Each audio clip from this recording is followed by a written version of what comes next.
बच्चों हम लोग बहुपद पढ़ते हैं क्लास 9th में। तो 9th में बहुपद पढ़ने से पहले हम लोग क्लास 6 में भी पढ़ चुके हैं चर और अचर राशि, वेरिएबल और कांस्टेंट। चर किसे कहते हैं? जिसका मान लगातार बदलता जाए उसे हम लोग क्या कहते हैं? चर कहते हैं। उसी को हम लोग क्या कहेंगे बच्चों? चर कहेंगे। जैसे आपका स्थान के साथ चेंज हो जाएगी वैल्यू। क्या मोहन नाम का कोई व्यक्ति है तो क्या मोहन सभी लोग एक ही कंडीशन में होंगे, या जो मोहन होंगे वो अलग अलग होंगे? या श्याम है तो श्याम एक भगवान थे और श्याम एक चपरासी भी हो सकता है। तो स्थान के साथ उसकी वैल्यू क्या होती है? बदलती जाए। उसे ही हम लोग कहते हैं वेरिएबल। ठीक है, तो वेरिएबल्स में हम लोग ए, बी, सी या किसी का नाम इत्यादि ले सकते हैं। अचर किसे कहते हैं? जिसका मान न बदले, फिक्स हो। ठीक है, तो वे क्या कहलाएंगे? अचर कहलाएंगे। अब 10 है तो चाहे वो इंडिया में रहेगा तो भी 10 ही पढ़ा जाएगा, और चाहे वो कंडीशन है अमेरिका में भी जाएगा तो उसको 10 ही पढ़ेंगे। ठीक है, तो जो संख्याएं होती हैं वो अचर होती हैं। 0, 1, 2 ये क्या कहलाएंगी? अचर राशियां। ठीक है, तो पहले हमको चर और अचर क्लियर होना चाहिए। तो यहां मुख्य भूमिका है चर की। ठीक है, अब चर है यानी जिसका मान न बदले कि बदले। अब ध्यान देना है बच्चों, बच्चे 6 वाले गड़बड़ हो जाते हैं चर और अचर में। चर को अचर, अचर को चर। याद रखना, जिसमें वैल्यू क्या हो जाए? बदलती चली जाए। अभी किसी समीकरण को सॉल्व किए तो x का मान 5 आया, फिर हमने दूसरा कोई समीकरण सॉल्व किया तो x का मान 7 आ जाता है। तो उसको x को हम लोग क्या कहते हैं? चर है। स्थान के साथ उसकी स्थिति क्या होती जा रही है? बदलती जा रही है, इसलिए उसको हम लोग कहते हैं चर। ठीक है, अब देखिए बीजीय व्यंजक किसे कहते हैं? किसको बीजीय व्यंजक किसे कहते हैं?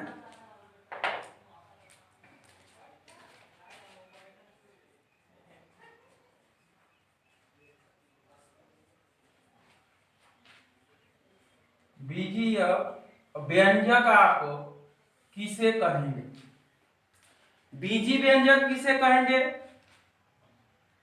अगर चर है वह किसी के साथ जुड़ जा रहा है, योग के साथ आ जा रहा है, या घटाने के साथ आ जा रहा है, या गुणा के साथ आ जाए, या भाग के साथ आ जाए, तो उस व्यंजक को ही हम लोग क्या कहते हैं? बीजीय व्यंजक। जैसे 5x + 2, इसको हम लोग क्या कहेंगे? बीजीय व्यंजक कहेंगे। इसको क्या कहेंगे बच्चों? 5x - 7, ये भी हमारा क्या होगा? बीजीय व्यंजक होगा। या हम इसको कह सकते हैं 5x² + 7x प्लस या -7 कह दें तो ये भी हमारा क्या होगा? बीजीय व्यंजक होगा। या 5x² भी कह दें तो भी ये हमारा क्या होगा? बीजीय व्यंजक। जब चर किसी के साथ ही योग में, घटाने में, गुणा में, भाग के रूप में आए तो उसको ही हम लोग क्या कहते हैं बच्चों? बीजीय व्यंजक। क्या नाम दे देते हैं? बीजीय व्यंजक इसको नाम देते हैं। अब आगे देखिए, जिसमें हमको पढ़ना है बहुपद किसे कहते हैं? बहुपद किसे कहते हैं? बहुपद किसे कहते हैं? बहुपद की परिभाषा क्या होगी बच्चों? किसी चर में कोई ऐसा व्यंजक जिसमें उपस्थित चर की घातें ऋणोत्तर पूर्णांक। याद रखना ये जो लाइन है बच्चे इसको समझ लेना, नॉन निगेटिव इंटीजर्स, ठीक है, यानी उसकी घात, जो भी चर का घात हो वो ऋणात्मक पूर्णांक नहीं होना चाहिए।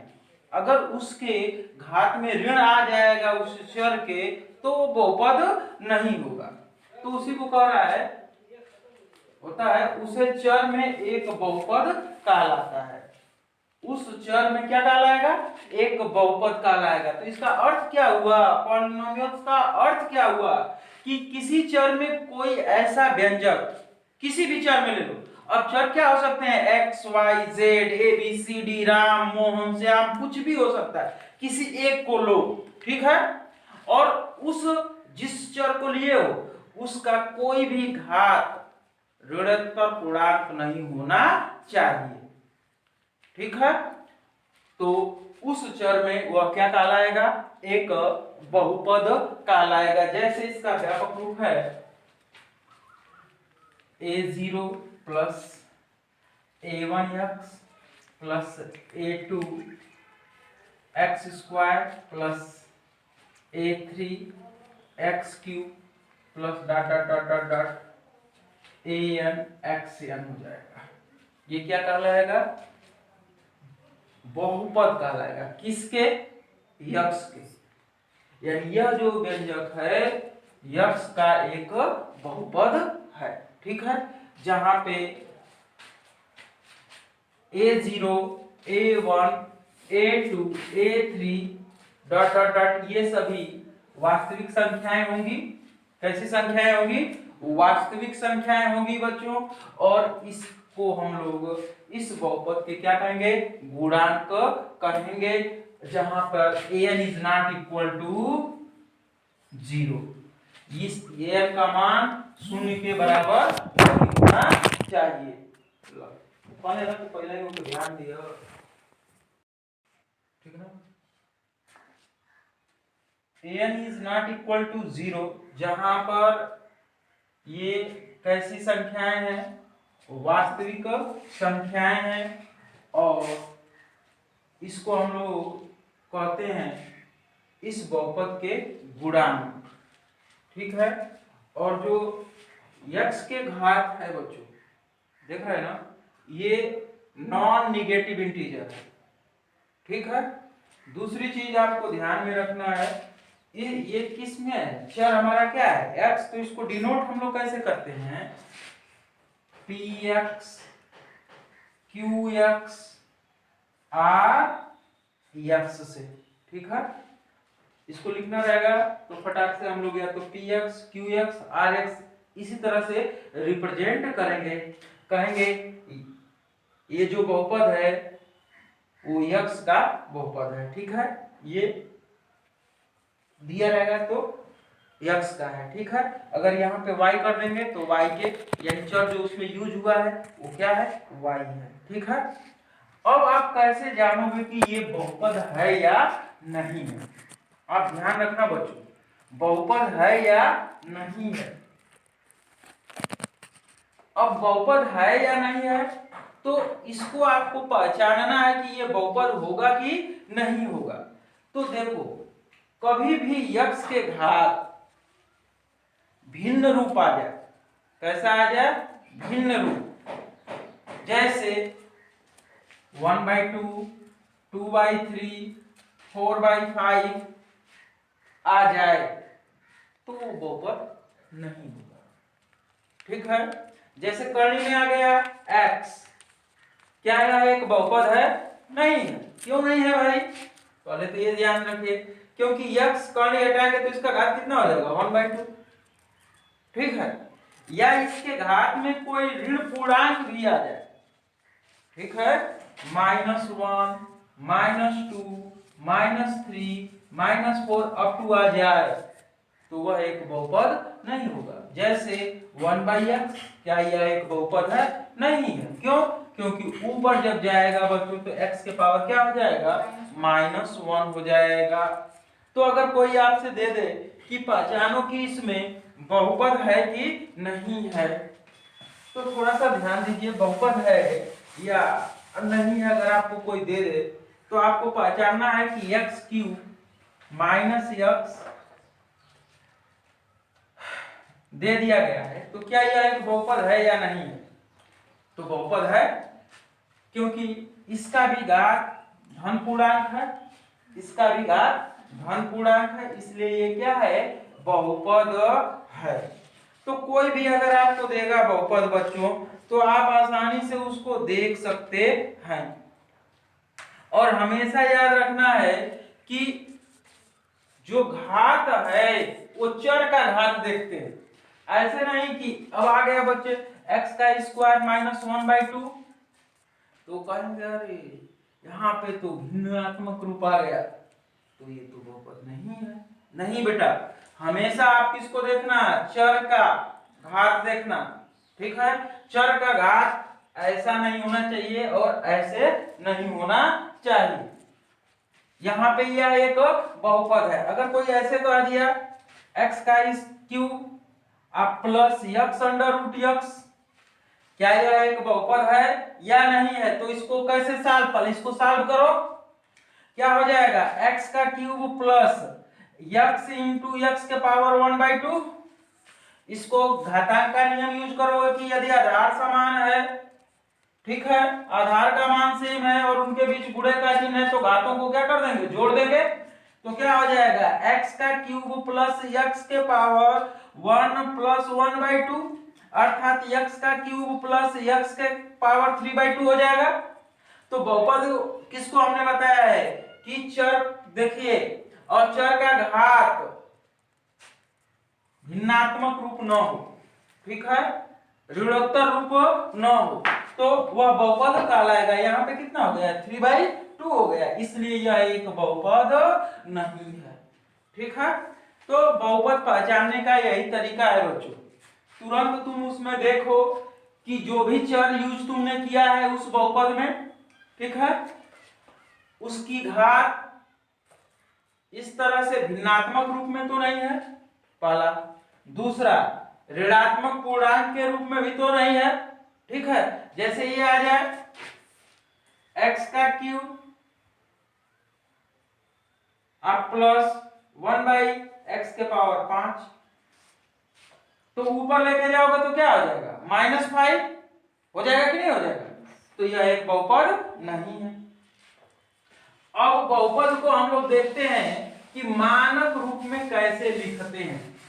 बहुपद का मानक रूप देखना है बच्चों, तो जो भी बहुपद आपको दिया गया है उस बहुपद के चर की घातों को आरोही या अवरोही क्रम में क्या कर दीजिए? व्यवस्थित कर दीजिए। वही कहलाता है बहुपद का मानक रूप, ठीक है। या आप ऐसे भी बच्चों को कह सकते हो कि आरोही या अवरोही का मतलब क्या हुआ?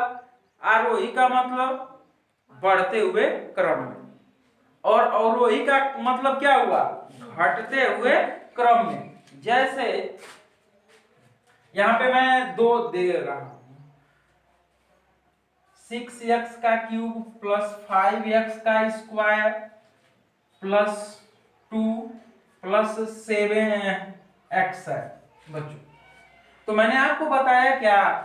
मैंने आपको ये बताया कि ये जो भी आपका बहुपद है इसमें चर के घात को या तो आरोही क्रम में व्यवस्थित कर दीजिए या अवरोही क्रम में व्यवस्थित कर दीजिए, वही क्या कहलाएगा? बहुपद का मानक रूप। लेकिन एक चीज और मैं आपको थोड़ा सा बताना चाह रहा हूं, किसी के घात में अगर 0 लिख दिया आपने, ठीक है, तो उसकी वैल्यू कितनी हो जाएगी? 1। और 1 तो सबके साथ गुणे में है, 1 तो सबके साथ में क्या है? गुणे के रूप में है, भाग के रूप में है। तो यहाँ पे थोड़ा सा एक लाइन और मैं बढ़ाना चाह रहा हूं बच्चों, बहुत ध्यान देना। 6x का क्यूब प्लस 5x का स्क्वायर प्लस 2x के पावर 0 तो लिख सकते हैं, प्लस 7x हो गया, तो इसका घात तो 1 लिख सकते हैं। अब आरोही क्रम लिखना है या अवरोही क्रम में लिखना है, तो इसको व्यवस्थित क्रम अगर आपको बेटा बनाना है तो क्या बनाएंगे? आरोही क्रम अगर बनाना है तो पहले x का 0 घात खोज लिया, उसके बाद 1, उसके बाद 2, 3, 4 ऐसे बढ़ते जाएंगे। तो सबसे पहले किसको लिखेंगे 2x के पावर 0, उसके बाद इसको लिखेंगे प्लस 7x के पावर 1, फिर किसको लिखेंगे इसको लिखेंगे प्लस 5x का स्क्वायर लिखेंगे, फिर इसको लिखेंगे 6x का क्यूब लिख लेंगे। या तो ये क्रम बना सकते हैं, तो इसको हम लोग ऐसे भी लिख सकते हैं 7x प्लस 5x का स्क्वायर प्लस 6x का क्यूब हो जाएगा।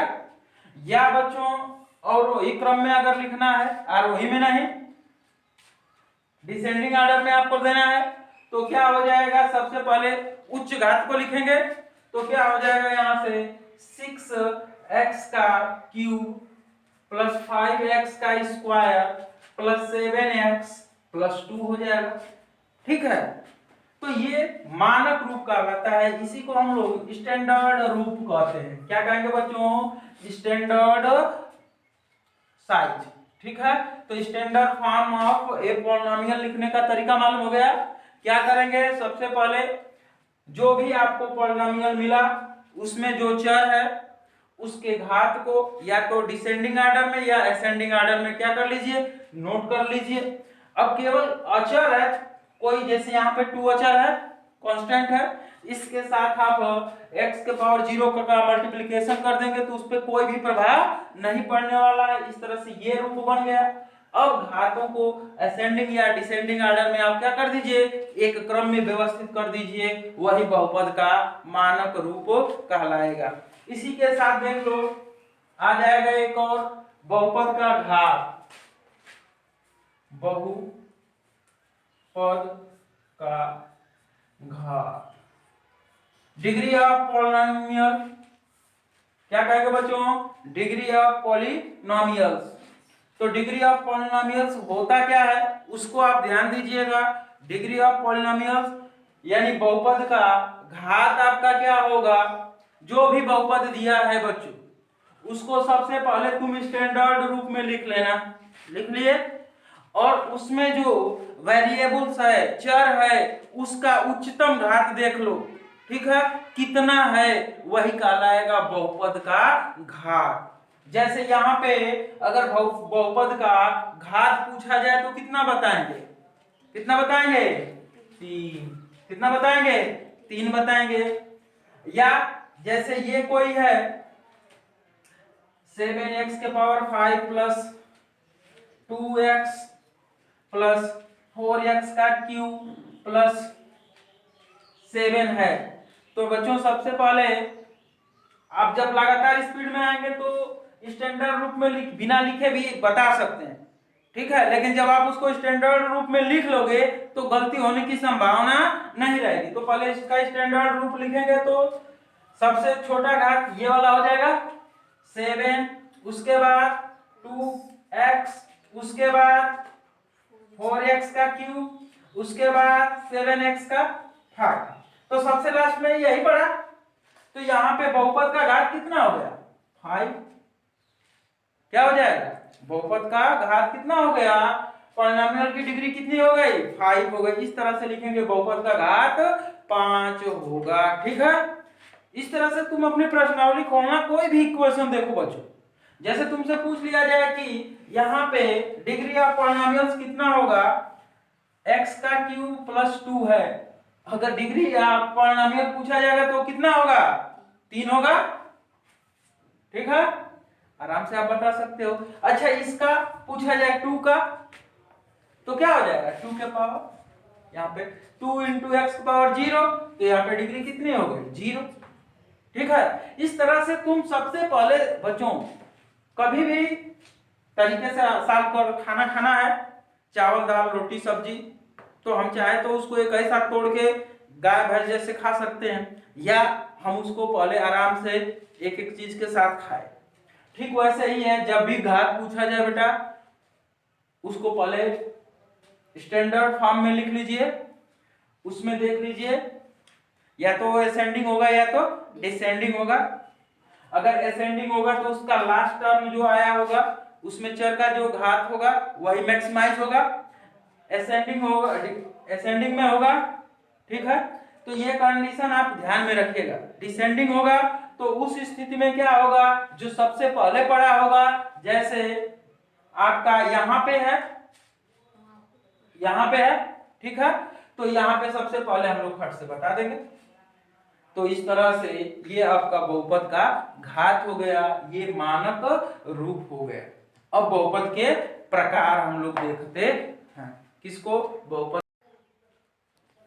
बच्चों देखो, बहुपदों के प्रकार हम लोगों को देखना है। तो बहुत सारे प्रकार हैं, यहाँ पे मैंने लिखा है एक पदी, द्विपद, त्रिपद, अचर बहुपद, शून्य बहुपद, रैखिक बहुपद, द्विघात बहुपद, त्रिघात बहुपद, चतुर्थ घात बहुपद। अब इसमें एक पदी बहुपद क्या है? जिसमें केवल एक ही पद हो। कितने पद हो? एक पद हो। कितने पद बच्चों? केवल एक पद। जैसे एग्जाम्पल आपका है 3x का स्क्वायर, इसको कहेंगे एक पदी बहुपद। कितने पद है? एक। वैसे ही 5x, ये भी क्या है? एक पदी। 5 क्या होगा? एक पदी होगा, ठीक है। यानी ऐसा बहुपद जिसमें केवल एक पद हो उसे हम लोग कहते हैं एक पदी बहुपद या मोनोमियल्स, पॉलिनोमियल्स कहते हैं, ठीक है। द्विपद बहुपद किसे कहेंगे? जिसमें दो पद। कितने पद हो बच्चों? दो पद। जैसे इसको देख लीजिए 2x + 5, एक पदिया एक पदिया, कितने पद हो गए? दो, इसलिए ये द्विपदी हो गया। या इसको आप हम लोग क्या सकते हैं 3x - 5, ये भी हमारा द्विपदी हो जाएगा। तो ये द्विपद जिसमें पदों की संख्या कितनी आ जाए? दो आ जाए। या इसको हम लोग लिख सकते हैं x² + 5, ठीक है। तो ये हमारा द्विपदी हो गया। अब यहाँ पे हम लोग क्या लिख सकते हैं? त्रिपद, यानी जिसमें तीन पद आ जाए, ऐसा बहुपद जिसमें पदों की संख्या कितनी हो? तीन। यानी इसको हम लोग ऐसे लिख दें बच्चों 2x² + x - 5, पदों की संख्या कितनी हो गई? तीन। 1 2 3। या ऐसे लिख लें 7x का 5 घात + 4x + 3, चाहे -3 कर लिया, ये भी हमारा क्या हो गया? त्रिपदी हो गया, ठीक है। इसके बाद है अचर बहुपद। अचर बहुपद ऐसा बहुपद जिसमें चर का घात क्या हो? 0 हो जाए। क्यों नहीं कर सकते हैं? उसको हम लोग क्या कहेंगे?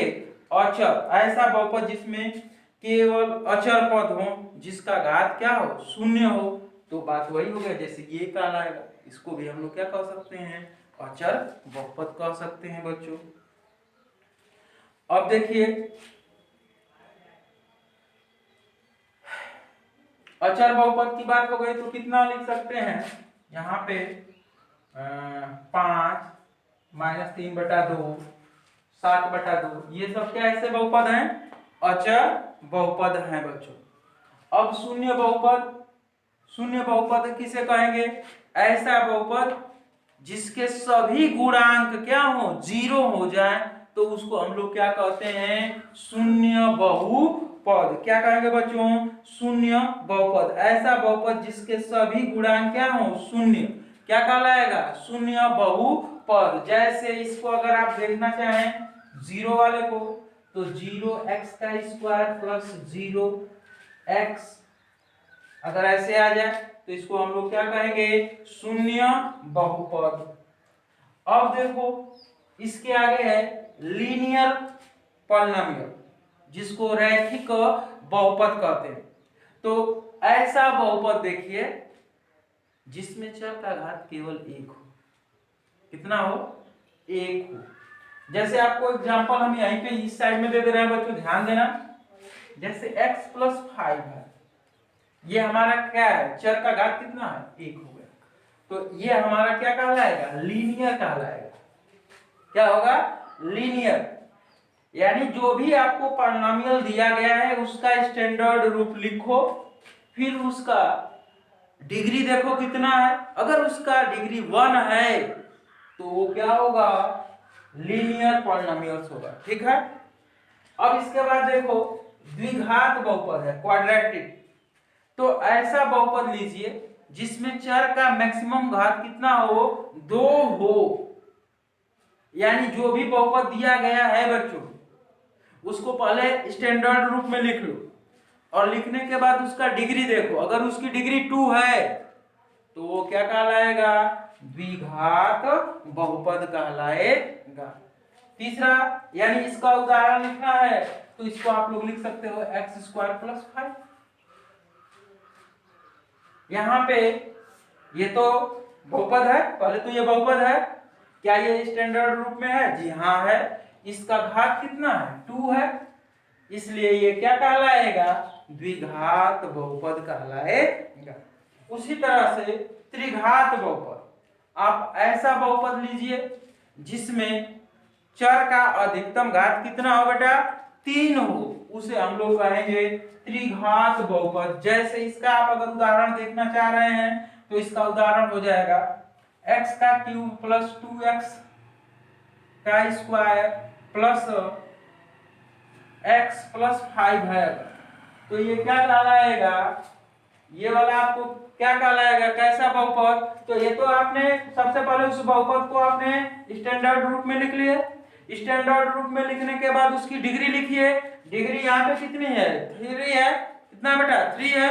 और जब डिग्री 3 हो गया तो ये कैसा बहुपद होगा, तो क्यूबिक पॉलिनोमियल्स होगा। ठीक है, इसी तरह से अगर जो भी आपने पॉलिनोमियल्स लिया उसको स्टैंडर्ड फॉर्म में लिखा और स्टैंडर्ड फॉर्म में लिखने पर उसकी डिग्री 4 आए तो वो चतुर्थ बहुपद हो जाएगा। तो ये हो गए बहुपद के प्रकार।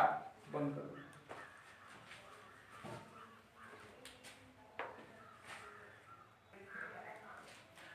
एक्सरसाइज 2.1 में पहला क्वेश्चन दे रखा है बच्चों, और पहले क्वेश्चन में पूछा है कि निम्नलिखित व्यंजकों में कौन कौन एक चर में बहुपद है और कौन कौन नहीं है। तो ये क्वेश्चन है, आपको बताना है कि एक चर में कौन कौन बहुपद है।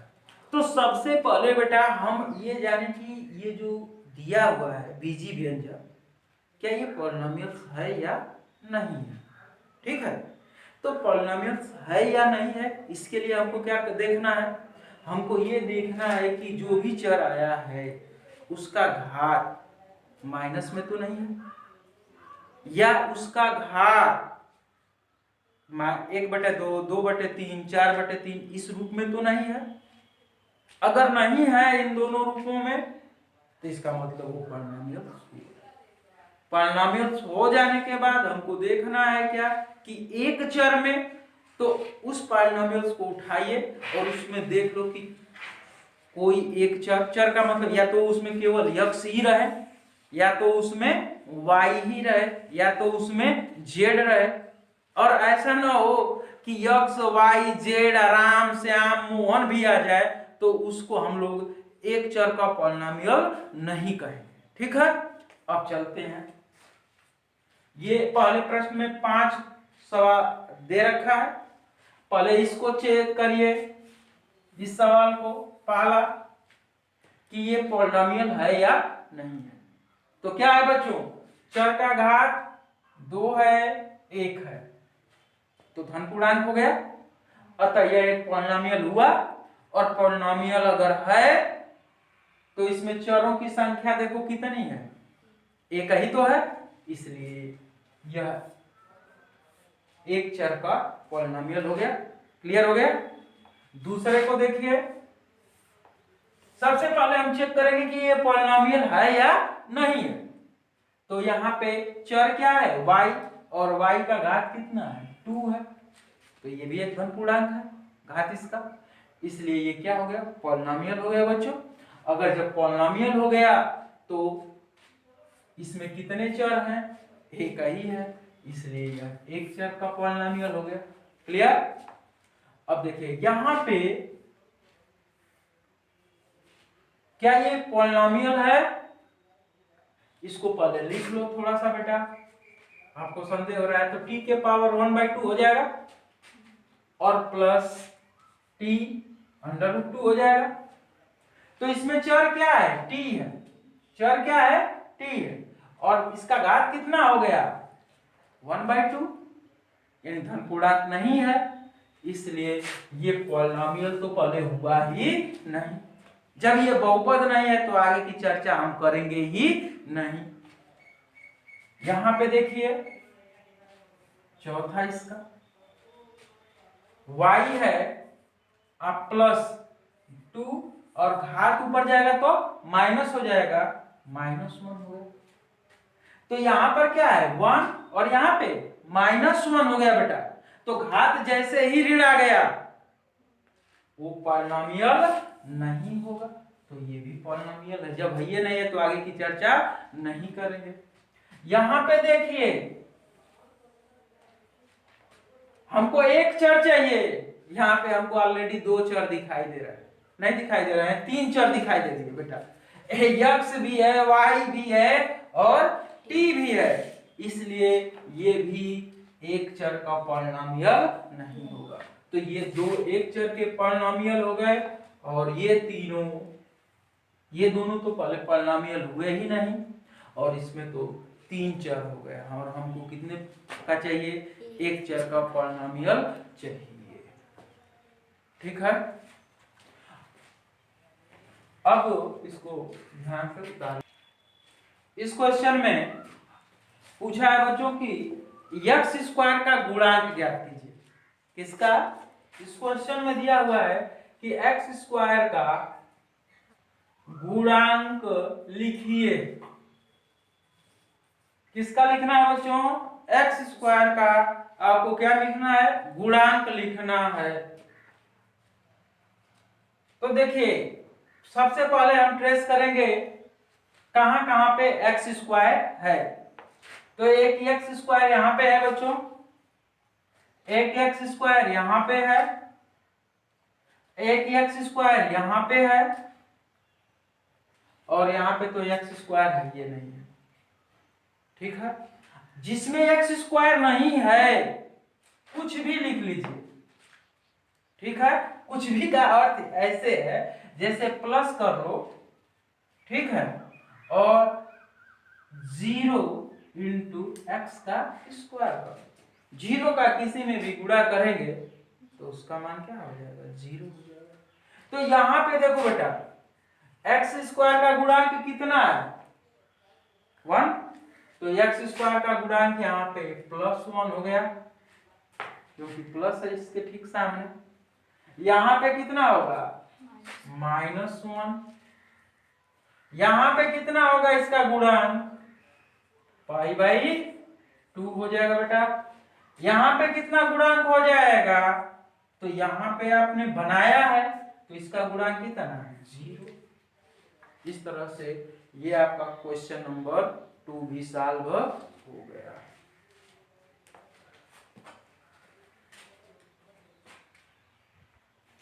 तीसरा क्वेश्चन दिया है चर x में द्विघात बहुपद का व्यापक रूप लिखना है बच्चों। तो हमने व्यापक रूप आपका बताया था, क्या आया था? तो a0 + a1x + a2x का स्क्वायर प्लस a3x का cube plus dot dot dot ऐसे आगे चलता गया। कहां तक की बात कर रहा है बच्चों? द्विघात बहुपद की बात कर रहा है। ठीक है, बायनोमियल की बात के बाद नहीं कर रहा है। ये किसका बात कर रहा है? क्वाड्रेटिक। किसकी बात कर रहा है? क्वाड्रेटिक की बात कर रहा है। तो यहाँ पे यानी द्विघात बहुपद किसे कहते हैं? आपको मैंने बताया ऐसा बहुपद जिसमें चर का अधिकतम घात कितना हो? 2 हो। तो ये मेरा हो गया, 2 तक ले लिया। तो यही मेरा व्यापक रूप है बच्चों। क्या हो जाएगा? a0 + a1x + a2x का स्क्वायर, या इसी को किताबों में ऐसे भी लिखा मिलेगा आप लोगों को, क्या? ax का स्क्वायर + bx + c, जहां a is not equal to 0। ठीक है, अगर a का मान 0 हो जाएगा तो x इसका खत्म हो जाएगा, तब तो ये रैखिक हो जाएगा। ठीक है, और ये a b c, a और b क्या है, x के गुणांक है। अगर बच्चों यही कहता कि चर x में त्रिघात बहुपद का व्यापक रूप लिखिए, तो कहां तक जाते, यहां तक जाते। ठीक है, चतुर्थ घात का आता तो क्या हो जाता, a4 x के घात 4 हो जाता, नहीं हो जाता। तो इस तरह से ये क्वेश्चन जब आए तो ये व्यापक रूप आपके पास है, क्योंकि लास्ट इसका फंक्शनल कितना था, an xn। तो जितना वो कहे घात वहां तक आप अंडरलाइन कर लीजिए, उसी को उतार लीजिए, वही आपका व्यापक रूप हो जाएगा। ठीक है, तो ये क्वेश्चन नंबर 3 हो गया।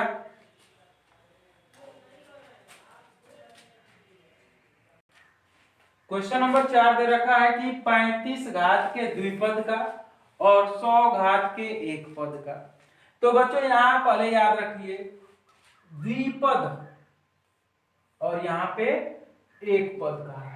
ठीक है, तो सबसे पहले द्विपद किसे कहेंगे, ऐसा बहुपद जिसमें 2 पद हो उसको द्विपदी कहेंगे। ऐसा बहुपद जिसमें एक पद हो एक पदी कहलाएगा। अब द्विपद का हमको दिखाना है जिसका घात कितना हो, 35 हो, 50 हो, 100 हो, 150 हो, 500, उससे कोई फर्क पड़ने वाला नहीं है। तो 2 पद लो, जैसे x + 5 ले लिया। अब इसका घात हमको कितना करना है, 35, तो चर का ही तो घात हम कर दें, हो गया। या ऐसे भी लिख सकते हैं 2x के घात 35 अब +5, ऐसे भी हो सकता है। या 100 x के घात 35 अब +10, ऐसे भी हो सकता है। ये सब उदाहरण हो जाएंगे इसके।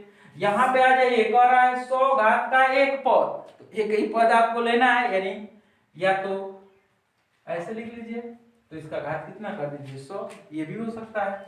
ये भी एक ही पद है, इसका घात कितना करना है 100, 100 ऐसे कर लीजिए।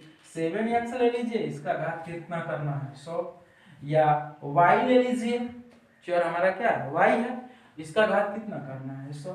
ये सब इस तरह से ये क्वेश्चन नंबर 4 हो गया।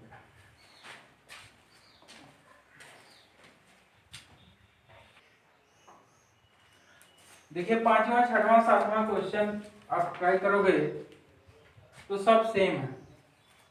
5वें क्वेश्चन में पूछा है कि इस बहुपद का घात कितना है।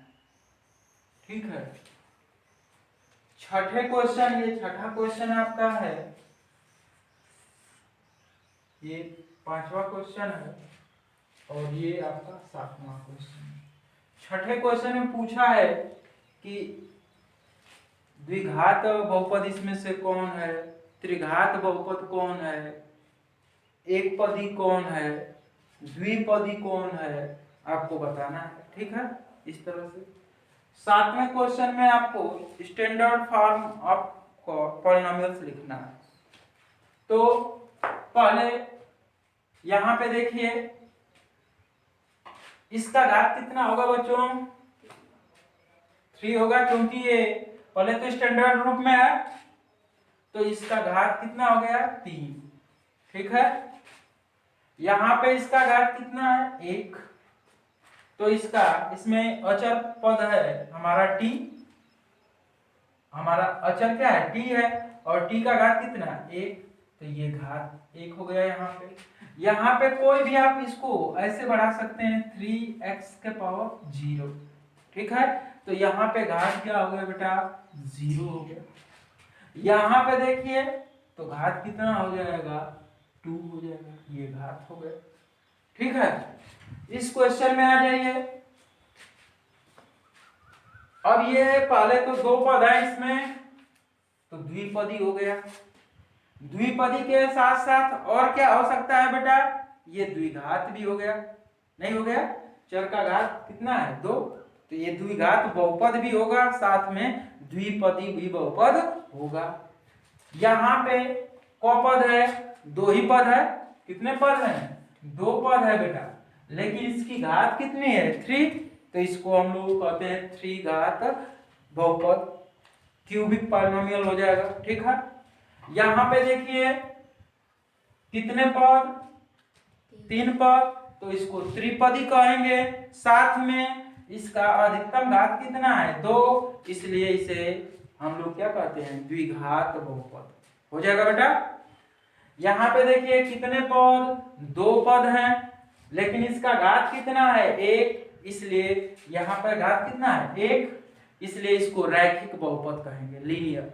ठीक है, यहाँ पे कितने पद, 1 पद ही हो गया, यहाँ पर भी 1 पद ही हो गया। ठीक, और यहाँ पर भी 1 ही पद ही हो गया। तो इस तरह से ये क्वेश्चन आपका हो गया। स्टैंडर्ड रूप आपको लिखना है, तो ये तो ऑलरेडी है। स्टैंडर्ड रूप में हमने क्या कहा कि जो भी चर है उसकी घात को या तो बढ़ते क्रम में लिखे या तो घटते क्रम में लिखे।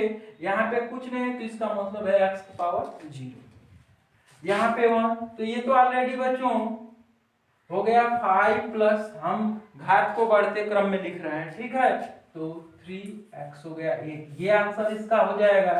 या कोई लड़का ऐसे भी लिखेगा तो भी सही है। ठीक, यहाँ पे देखिए, यहाँ पे घात 2, यहाँ पे 0 होगा, यहाँ पर 1 होगा, तो इसको अगर आप सही से लिखेंगे तो क्या लिखेंगे 3 प्लस 2y माइनस 5y का स्क्वायर। या कोई लड़का ऐसे दूसरे टैक्स में लिखना चाहे तो -5 का स्क्वायर प्लस 2y और प्लस 3 लिख देगा। यहाँ पे देखिए बच्चों, इस क्वेश्चन को देखिए, इसमें ऑलरेडी आपका 4 घात पहले है, उसके बाद 2 घात है, उसके बाद 0 घात है, इसलिए स्वतः अपने आप हो गया। ठीक है, यहाँ पे देखिए तो वही बात यहाँ पे भी है, ये भी स्टैंडर्ड फॉर्म है। ठीक है, इस तरह से बच्चों ये प्रश्नावली आपकी क्या हो गई, खत्म हो गई।